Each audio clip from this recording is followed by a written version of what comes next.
হলে কি হবে পাঠা গাছের? এ যে আমার জিভের বড় কাছের। তবে হ্যাঁ, হেল্প লাগবে একটু চিংড়ি মাছের। তবে আগে পারুন গাছ থেকে পাঠা, তারপর পরিষ্কার করে নিন এর গায়ের আঠা। এরপর খালি দেখুন কি করে সর্ষে বাটা। সবার প্রথমে কয়েকটা আলু ডুমো ডুমো করে কেটে নিন, একটু বড় সাইজ রেখে। তারপর একটা মিডিয়াম সাইজের টমেটো ডুমো করে কেটে নিতে হবে। এখন পরপর দুটো পেস্ট বানিয়ে ফেলুন। প্রথমে পেঁয়াজের পেস্ট, তারপর কাজুর পেস্ট। এখানে কিন্তু পেঁয়াজ কুচি করে দিলে হবে না, পেঁয়াজের পেস্ট ইউজ করতে হবে। কারণ এই রেসিপিটার জন্য প্রথমেই মশলার মধ্যে আমাদের একটা ভুনা ফ্লেভার ক্রিয়েট করতে হবে, যেটা পেঁয়াজের পেস্ট দিয়ে খুব সহজে আর তাড়াতাড়ি করা যাবে। কিন্তু পেঁয়াজ কুচি ইউজ করলে ভুনাটা ঠিক ইভেনলি হবে না। এর ফলে বেস ফ্লেভারটা স্ট্রং থাকবে না আর চিংড়ির ফ্লেভারটা ডমিনেট করবে, তাই পুরো ডিশটা আনব্যালেন্সড হয়ে যাবে। আচ্ছা, পেঁয়াজের পেস্টটা হয়ে গেলে এরপর কাজুর পেস্টটা বানিয়ে নিতে হবে। এখানে অনেকে চারমগজ আর পোস্ত ইউজ করে, তবে আমার মতে চারমগজ আর পোস্ত ইউজ না করে কাজু ইউজ করলে গ্রেভিতে অটোমেটিক একটা গ্লসি ভাব আসবে আর সাথে গ্রেভির রিচনেসও বাড়বে। আর তাছাড়াও পোস্তর যে তিতকুটে ভাব সেটা চিংড়ির সুইটনেসটাকে ডিস্টার্ব করতে পারে, কিন্তু কাজুর পেস্ট দিলে কাজুর সুইটনেসটা চিংড়ির সুইট ফ্লেভারটাকে সাপোর্ট করবে, ডিস্টার্ব করবে না। তাই এই রেসিপির জন্য আমি চারমগজ পোস্তর বদলে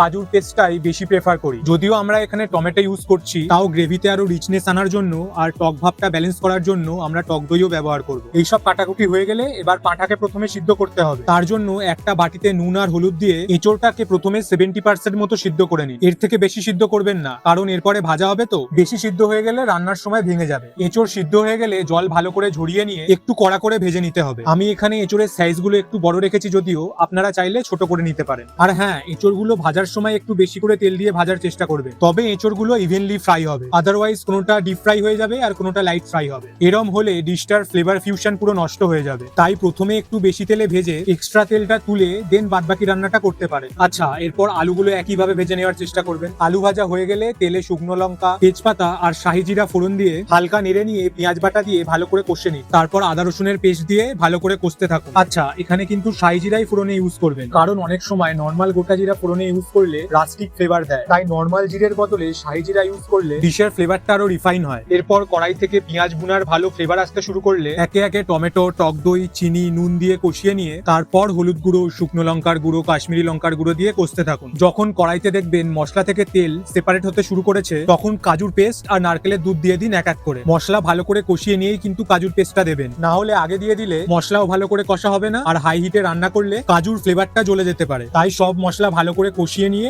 দেন কাজুর পেস্টটা অ্যাড করবেন। এরপর চিংড়ি মাছগুলো দিয়ে ভালো করে রান্না করে ভেজে রাখা এঁচোড় আর আলু দিয়ে সিদ্ধ হওয়া পর্যন্ত রান্না করতে হবে। তারপর ঘি আর গরম মশলা দিয়ে নামিয়ে নিতে হবে। আমার গ্রেভিটা একটু বেশি লাগছিল বলে আমি এখানে আলাদা করে গ্রেভিটা একটু মেরে নিয়েছি। আপনাদের রান্না করার সময় গ্রেভি ঠিকঠাক থাকলে সব একসাথেই নামিয়ে নিতে পারেন।